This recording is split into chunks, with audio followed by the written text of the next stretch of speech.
In Jeff Colvin's book, Talent is Overrated, he explores limiting beliefs about talent and suggests it may not even exist. Instead, he says something called deliberate practice may be more realistic. He says, greatness doesn't come from DNA, but from practice and perseverance honed over decades. Deliberate practice isn't mindless repetition. It's hard, it hurts, and the more you do it, the closer you move to greatness.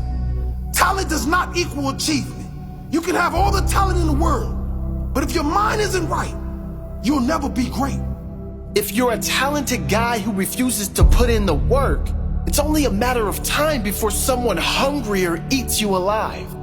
You could be born into wealth and still screw everything up with your mindset. You could be born into lack and struggle and hardship, but refuse to accept that is your reality. You don't decide where you start in life, but you absolutely define where you end up in life. Your limits come from you, not from your genes, not from your achievement, not from your luck. Get your mind strong, and you will be strong. Feed your mind with success, and put in the work, and you will be successful. According to Forbes, 67% of the world's billionaires are self-made. Here's a list of some of those billionaires who grew up with a little, but through hard work, achieved a lot.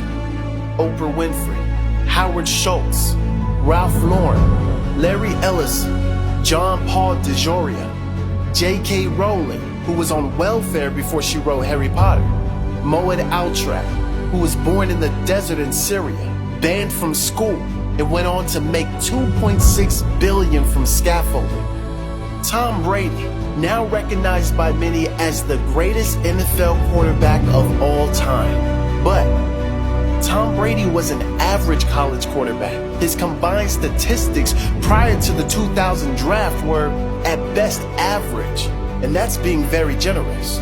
He was drafted unenthusiastically as the 199th pick in the 6th round by the New England Patriots. Scout Joe Bucksbaum's report on Tom Brady prior to the 2000 draft: poor build, very skinny and narrow, ended the 99 season weighing 195 pounds and still looks like a rail at 211. Looks a little frail and lacks great physical stature and strength. Lacks mobility and ability to avoid the rush. Lacks a really strong arm. Can't drive the ball down the field and does not throw a really tight spiral. The only person in the NFL that believed in Tom Brady was himself. Robert Kraft, New England Patriots owner, relived his first meeting with Tom Brady. This skinny beanpole of a young man walked over to me and said, "Hi, Mr. Kraft. I want to introduce myself. I'm Tom Brady." I said, "I know who you are. You're our 6th round draft choice." And I always remember, he looked at me like a laser, eye to eye, and he said, "That's right. And I'm the best decision this organization has ever made." Tom Brady would go on to lead the New England Patriots to 8 Super Bowl appearances, winning 5 and collecting 4 Super Bowl MVPs, the most of any player in history.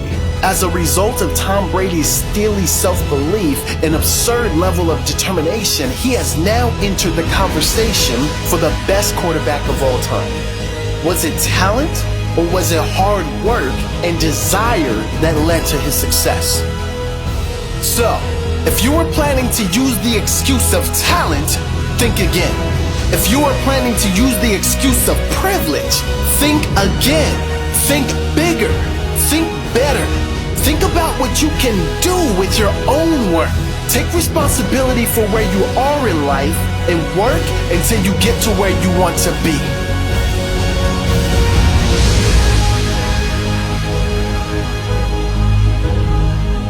You can outperform anyone with a fancy education if you have the will to do so.